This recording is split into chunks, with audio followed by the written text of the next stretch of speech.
Okay, so we're going to follow Imager rules here and show you the finished product first. Today we're going to make a line calculator that allows you to find the distance, equation of a line, and midpoint between 2 points using C# and Unity. So right here I have it open and running. This is what it would look like if you were to install it on a device. If I don't enter anything, if I hit calculate, it'll tell me the distance between those 2 points because it's automatically going to assume that they're 0, 0. Is 0. The equational line that goes through them is going to say is x equals 0, and that's to keep from having a divide by 0 error. It could equally be y equals 0. And then the midpoint is 0, 0, because again it's assuming these 2 points are 0, 0. If I type in, say, 2, 3 as my 2 x points, and we'll do -1, 7 as my second point, so this is x1, y1, x2, y2. I hit calculate. Tells me the distance between these 2 points is 5. The equation of line is y equals 4 divided by -3. I should add an x in there, plus 6. And then the midpoint between the 2 points is 0, 5. So, oh, that's an issue. Okay, so this should actually be 0.55. So we'll fix that. All right, so to make this, first thing we're going to do is we're going to create a new project in Unity. I'm going to leave this in 2D, but it doesn't really matter if you do 2D or 3D because everything we do is going to be done through the UI. So I'm going to choose 2D. I'm going to turn the Unity analytics off because I don't need those. I'm going to call this line tutorial, and I will create our project here. It's going to take a second just to think while it's creating the project. I saved mine to my desktop just, for whatever reason. You can save yours wherever you save your stuff, your documents file, your desktop, onto an external hard drive, whatever. So first thing I'm going to do is, so your Unity layout probably doesn't look like this. It probably looks like this. I like to be able to see what I'm working on as I work on it, so I prefer the 2x3 layout. So I choose 2x3. I also like the project window to be docked underneath the hierarchy. So I'm just going to do that just so I can have more room here. As you can see, by default it's at free aspect for our aspect ratio, which is not great because you can see the camera's proportions kind of changing as I change the viewport.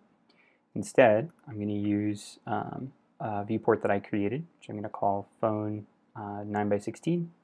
As you can see, I've made quite a few of these, mainly for showing off in tutorials. If you need to create a new one, you hit the plus button down here. Give it a label. So your label could be something like portrait mode. Change this from fixed resolution to aspect ratio. Fixed resolution means that it's always going to have, or it's always going to look for this specific resolution. We want it to look for a certain aspect ratio. And a phone in portrait mode is usually either 9x16 or 10x16. So I'll do 9x16 and then click OK, and that'll create this new resolution. I'm just going to use one of these that I have.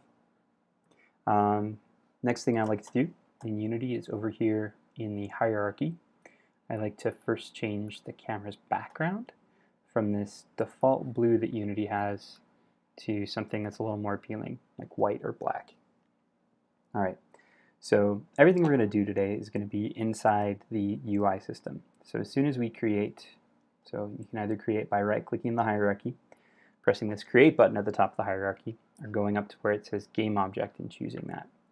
I'm going to create, as part of the UI system, a new canvas. And what this does is it creates this giant new object that you can't see unless you zoom out. And to zoom out on Unity, use either the scroll wheel, or press Alt and right click, and then you can zoom in and out. If you're on a laptop, sometimes you don't always have a scroll wheel. So on this canvas, I'm going to change a few options first here. First thing I'm going to do is I'm going to change this from leave it screen space overlay, and then my canvas scaler, I'm going to change it from constant pixel size to scale with screen size. And then my reference resolution here is 800 by 600. I'm going to change that to be 450 by 800. Okay, and yeah, for now we're just going to leave all the rest of that alone. Now in the canvas, I'm going to add a few things first. The first thing I'm going to add is a text element at the top of the screen. So I right-click on the canvas to make it a child, and then I went down to UI and I chose text.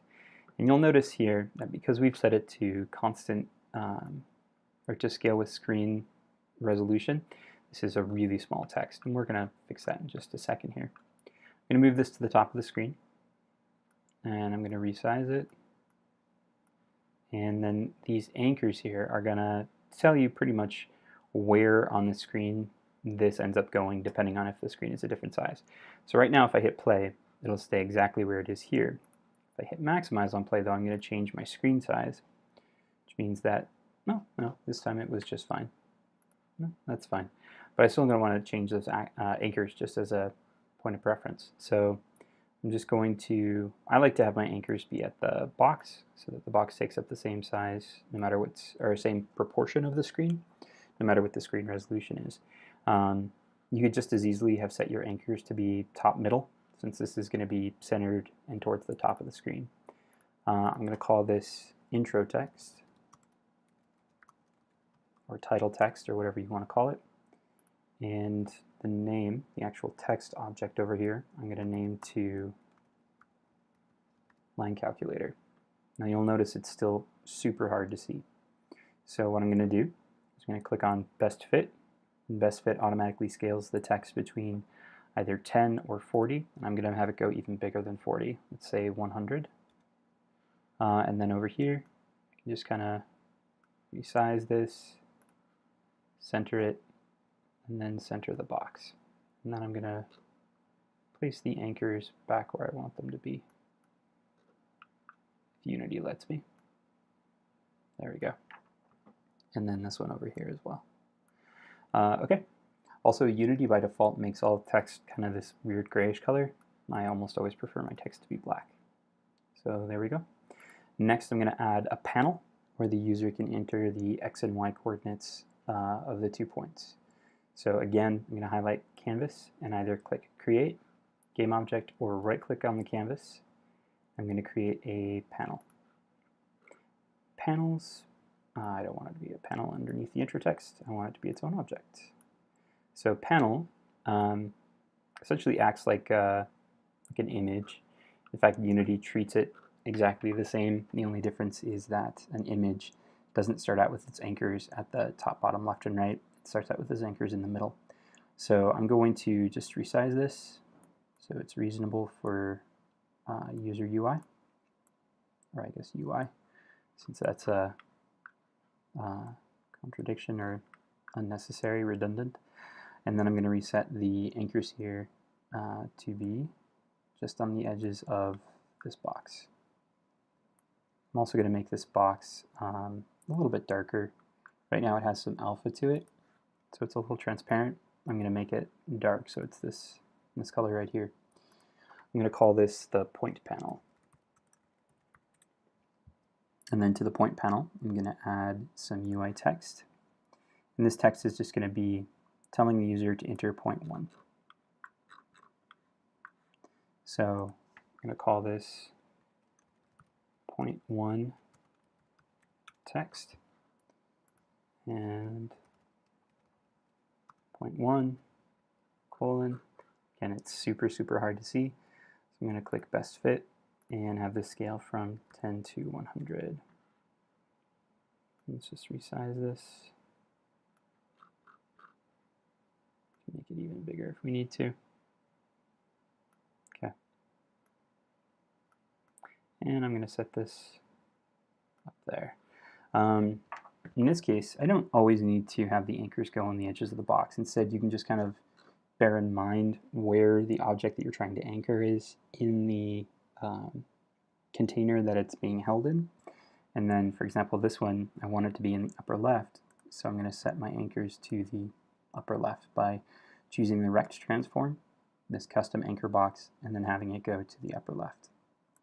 And then that should be just fine, because it's always going to be referenced from the upper left.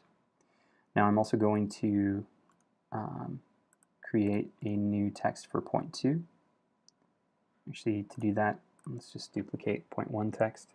So I'm going to highlight point 1 text, and I can either right click and choose duplicate, or I can choose Command D on a Mac or Control D on a Windows computer. Just going to move this down, and I'm going to name this point 2 text, and then change its text to be point 2. And I'm going to change its, because this is kind of on the lower right, I'm going to change its anchors to be lower right here. Okay. Now, as part of the point 1 text, I'm going to create 2 input fields, one for the x coordinate and one for the y coordinate. So I'm going to choose point 1 text, I'm going to right click, I'm going to choose UI and input field. I'm going to move this input field kind of over here. Again, the text is super blurry and hard to read, but we'll fix that in just a second. And there we go. I'm going to change the default text here to be, so where it says placeholder, change this to be X, make it best fit, and have it scale from 10 to 100 depending on screen size. I'm also going to do the same thing for the text that's in it. Best fit, 10 to 100. You can't see the text right now, but that's the text that you type into it it's referring to. And I'm going to call this input field point 1x. As far as centering this in its container is considered to be the point 1, so I can't move the anchors all the way over to where it is right now. But what I can do is I can set the anchors to be to the right and centered, which means that this is going to be referenced from the right-hand side of point 1, and it's going to be centered.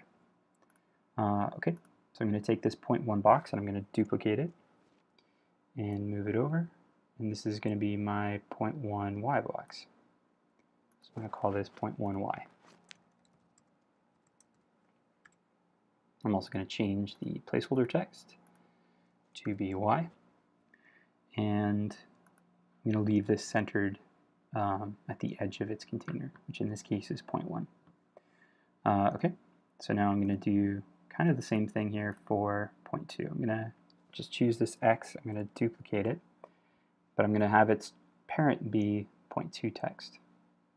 I'm also going to move it down so that it's where it's supposed to be, and I'm going to call this point 2x. I'm going to duplicate this again, and I'm going to call this point 2y. Then I'm going to move this over so that it's underneath the other y, but also still centered in its container. Okay, cool. So, oh yeah, and I need to change this placeholder to say y. Just y. Okay. Now, next thing we're going to do is create a panel for the answers to display. And what we're looking for here is the distance between the 2 points, the midpoint between the 2 points, and the equation of a line between the 2 points. So I'm going to go back to my canvas. I'm going to create a panel within that. So UI panel. And I'm going to resize this so that it takes up most of the bottom of the screen. I'm going to have a place for a button underneath it. And I'm going to change my anchors so that they take up the panel space. There we go. And I'm also going to make the panel not transparent, just fully gray. All right, I'm going to rename this to the answer panel. In this panel, I'm going to create a few different text objects. So let's start UI text. Again, the UI or the text is super small, so I'm going to do best fit and make it black, which I think I forgot to do for the points, and then have the best fit go from 10 to 100. So this text is going to go here, and it's going to tell you the distance between the 2 points. Now I'm going to anchor this in the upper left of the container, and then this is going to be distance, and the text that makes it up is going to be distance. I'm going to duplicate this and move it to the left, or to the right, sorry. And then this is going to be the answer. you can see that that's a little bit bigger. So I'm just going to scale this box down. Okay, and I'm going to anchor this in the upper right. And I'm going to have this be distance answer. Okay, now I've got the distance and the distance answer. I'm going to duplicate both of these and then move them down. And this is going to be my equation of a line. I'm going to set this anchor to be on the left-hand side in the middle. And this anchor, oops, wrong place. So I'm going to make this midpoint answer. And I'll make this midpoint. Change this to say midpoint. And this one I want to be anchored on the left-hand side in the middle. And then the answer I want to be anchored on the right-hand side in the middle. And then I'm going to just reorganize them.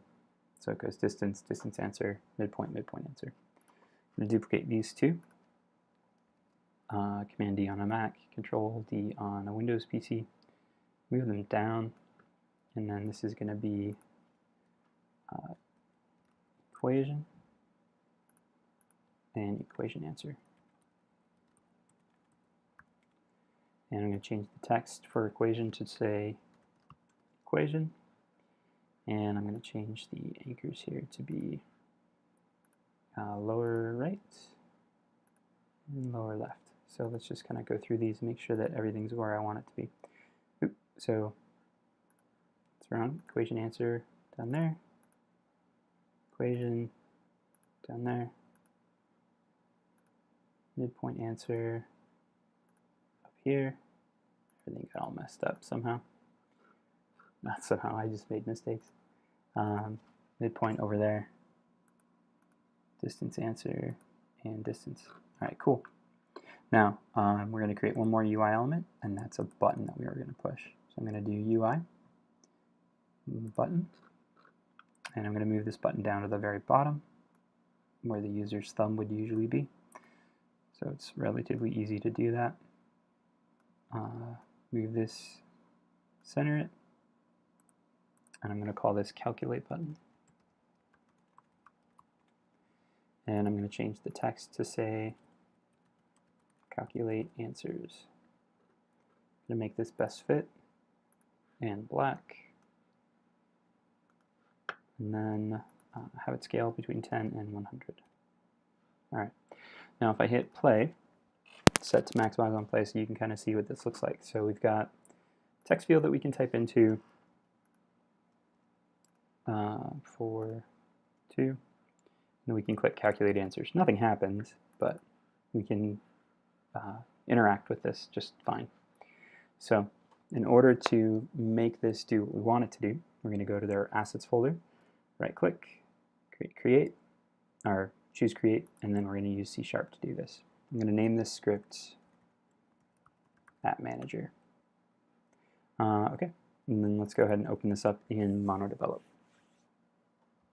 So in MonoDevelop, we're going to first create a couple global variables. So the first global variable is going to be public.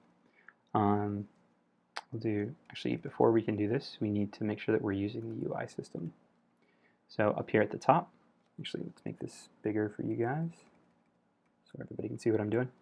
Up here at the top, I'm going to do using Unity engine.ui. And this allows us to use any of the UI elements of Unity, which is what we added to the scene entirely. So we need to make sure that we have that. So then up here, I'm going to do public input field, and I'm going to call this 0.1x input. And I'm going to duplicate this a few times.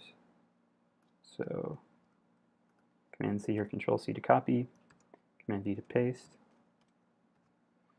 And I'm going to change this to 0.1y,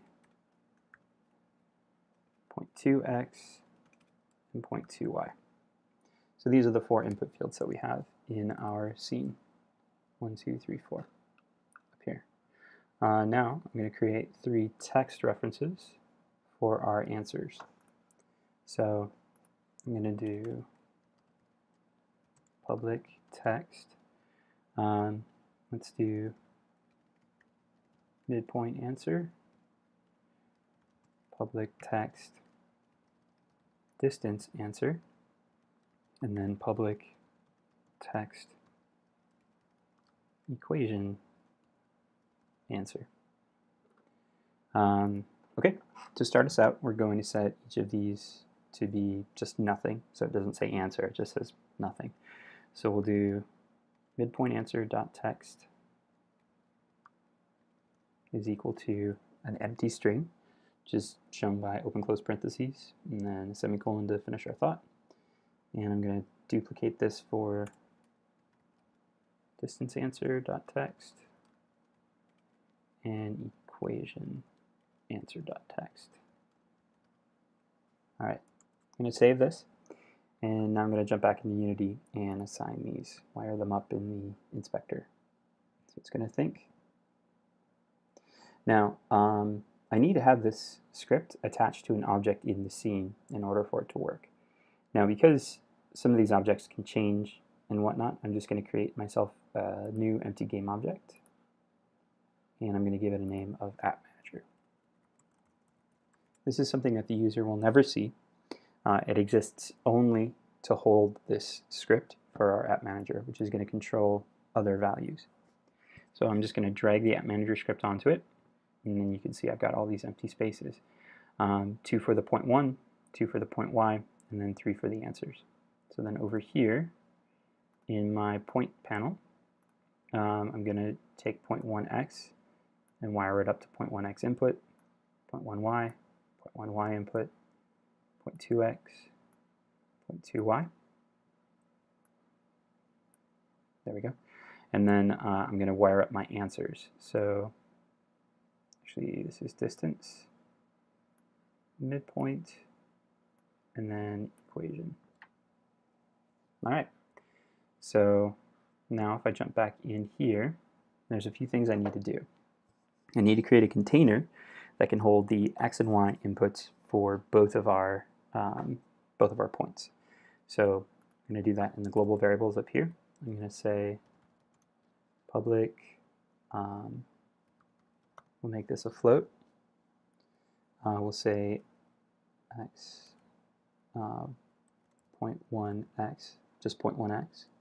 And then we're going to duplicate this a few times for the other possible points. So we'll copy, paste. We need 4 of them. We need one for 0.1y, one for 0.2x, and one for 0.2y. So we're using floats here so that we can save the value if it's a decimal or if it's a regular number. Okay, and then down here, probably not going to use the update method at all. So let's go ahead and delete it so we can save ourselves a little bit of performance. Now we're going to create a method that listens to what the input was for 0.1x. So I'm going to call this public void get 0.1x info. It's kind of a long method name, but I prefer to use longer names for things just so that I don't forget what they are, because I'm a super forgetful dude. So I'm going to say 0.1x is equal to float.parse. And what this is going to do is it's going to parse, which means understand, a float, which is a number that can be decimals or fractions, well, not fractions, decimals in computer science. It's going to parse or understand a float, and what we're going to get it from is the text from the input field. So we're going to do 0.1x input.text. Okay, so let's save this, and I want to show you how this works here. So we're going to jump back into Unity, and I want to make sure that I have, you're going to see some more variables show up over here. Okay, so we got 0.1x, 0.1y, 0.2y, 0.2x. So I'm not going to maximize on play this time, but I will make this bigger just so I can see it. And then, okay, so I'm going to hit play. And these went away because I sent them to be empty strings. So like if I click on where distance answer is, you can see that there's no text, midpoint answer, and equation answer.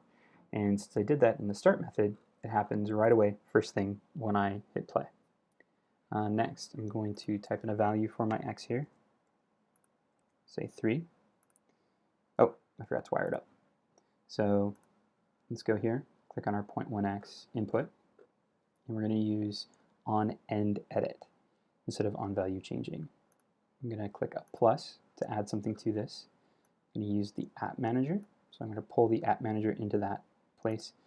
If you wanted to, you could also just choose the app manager from all the game objects in the scene.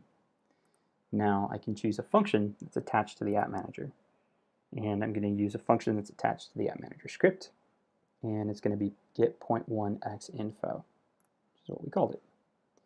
Now you'll notice that change from being an object, that weird multicolored cube, to being just the app manager script, which is what we want because we're just getting something from the app manager script. So if I hit play, highlight app manager here so you can see the x values, and type in 3, and then when I click away, you can see the 0.1x value change to 3. So I'm going to use 3 more of those methods for the y value of 0.1 and then the x and y value of 0.2. So I'm going to copy this, I'm going to paste it, so once, twice, 3 times. So this next one is going to be called get.1y info, and this is going to be 0.1y input, get.2x info, 0.2x input, and then this is going to be get.2y info, 0.2y, and 0.2y input. I'm going to save that, and I'm going to wire these up in Unity. So 0.1x is already wired up, so I'm going to wire up my 0.1y on edit, app manager. This is 0.1y, so I'm going to use get.1y info. 0.2x, add something, app manager, 0.2x info, 0.2y, add something to onEndEdit, and I'll pull the app manager in here, and then app manager 0.2y info. All right, cool. So now if I hit play, if I highlight the app manager, you can see my values here. I'll do 2, -3, and then we'll do 4, 1.5. So 4, 1.5. You can't quite see it because my box isn't big enough. We can fix that in a minute, but all of these showed up like they were supposed to. Now let's make it so that we can calculate these 3 things. So we're going to make a new method down here that's going to calculate the value of midpoint, distance, and the equation of the line. So we'll do public void calculate values, and what we're going to calculate first, let's do the easiest one, which is the midpoint. So let's create a float, which we're going to call temp mid x, which is the x value of the midpoint. This is going to be equal to 0.1x plus 0.2x, and then we have to divide them by 2. So I'm going to put these in parentheses so that the order of operations works the way it's supposed to, divided by 2. And then I'm going to do the same thing for, this should be temp. Do the same thing for the temporary midpoint on the y-axis. So I'm going to copy this, paste it down here. I'm going to call this temp mid y, and it's going to use 0.1y and 0.2y. Okay, so that calculates the midpoint on the x-axis and the midpoint on the y-axis. Next, I need to change the midpoint answer to say what the midpoint is. So I'm going to do midpoint answer.text is equal to, and I want it to look like a midpoint actually does. So I'm going to start with quotations. I'm going to open a parentheses, put a space, and close those quotations. So this means it's going to start with a parentheses just like a point would. And then I'm going to add to that temp mid x. I'm going to add to that parentheses, space, comma. I'm actually going to add another space after the end of that. And then now I'm going to also display temp mid y plus, and then quotations, space, and parentheses, quotations, and then I'm going to use a semicolon to change my thought. So I'm going to save that.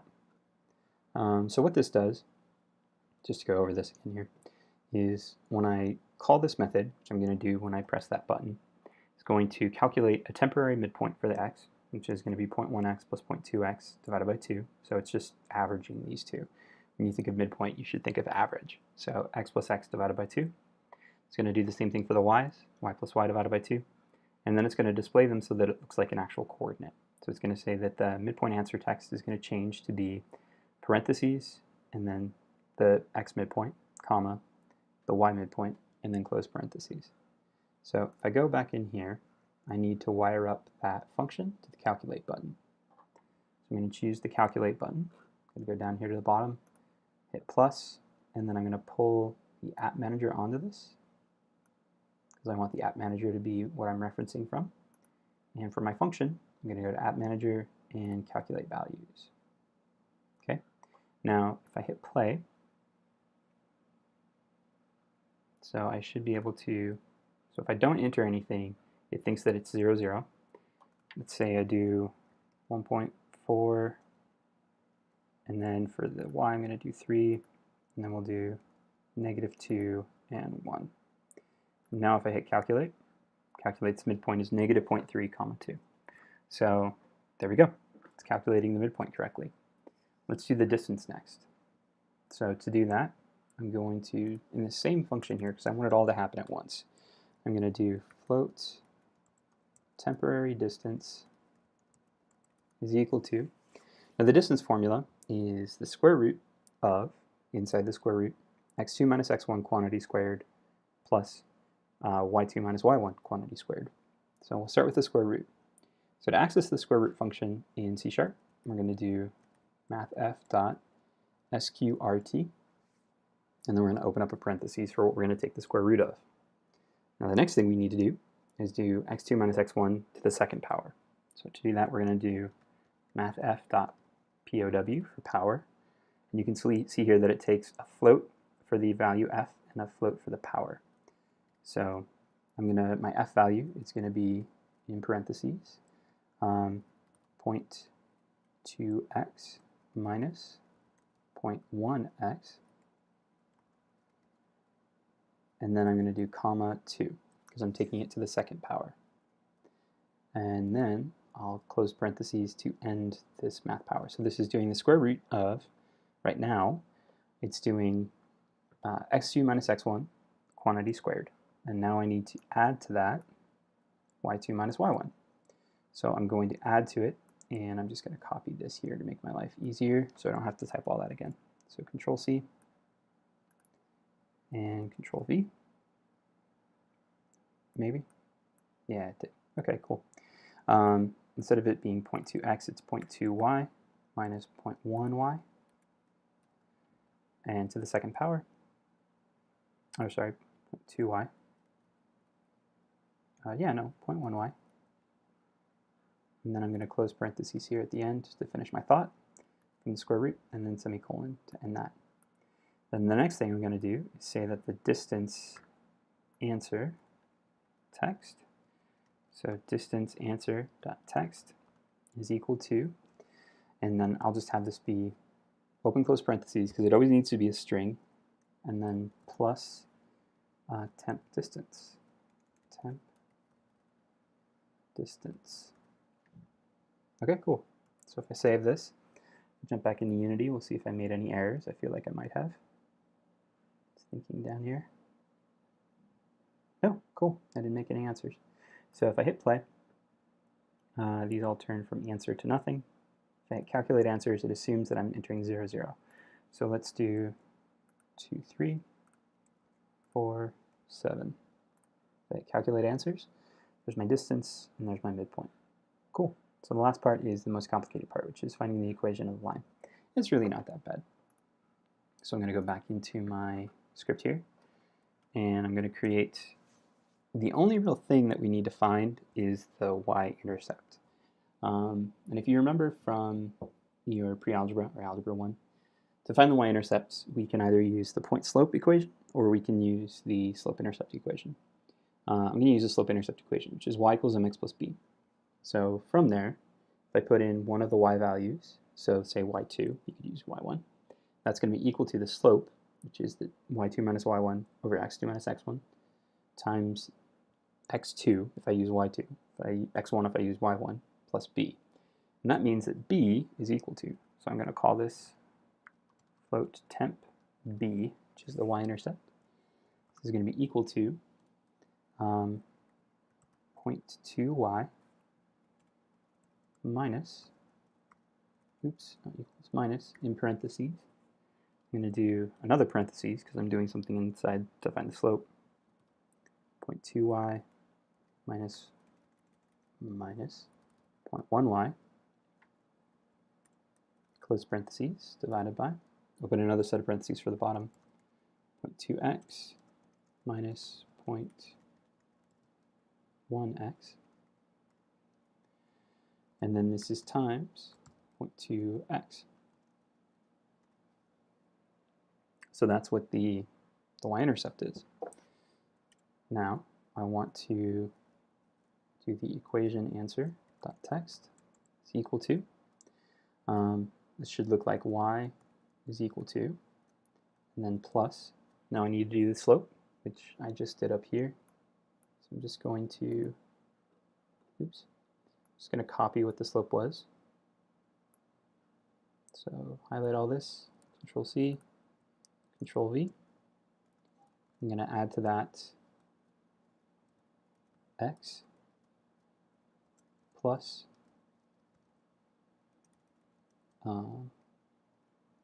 say x plus inside there, and then plus temp b.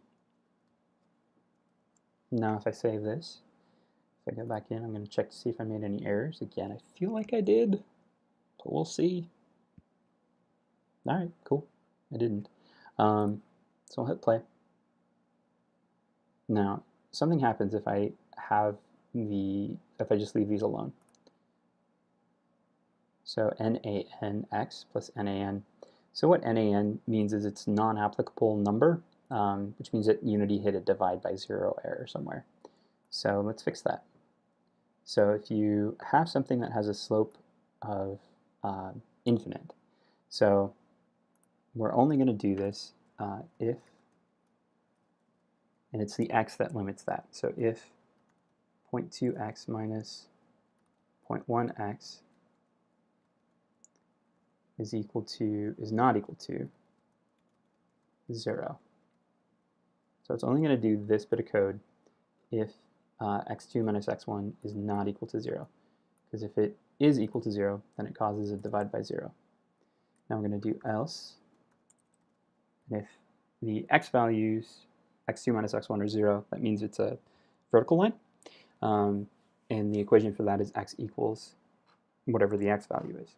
So then we'll say equation answer dot text is equal to x is equal to plus, and you could do 0.1x if you wanted to. I'm just going to use 0.2x. So the x value, or the equation is just going to be y equals something times x. Okay, so save that. I'm going to jump back into Unity here. Now it's going to think. Cool, still no errors. That's awesome. Now if I don't type anything in here, it's going to assume that these values are 0. If I hit calculate answers, x equals 0. If I do, say, 2, 3, and 4, 3, the distance between these 2 points should be 1. The midpoint should be 3, 3, and then the equation should be x equals 3, or y equals 3. Yeah, y equals 3. Okay, cool. So there you go. Let's try this again with like a float value, negative 1.5 and 2.4 and 3 and negative 0.5. Calculate answers. So the equation gets a little out of hand there, as you can see. Let's maximize this so you can see how out of hand the equation is. And that's because Programming doesn't really like to do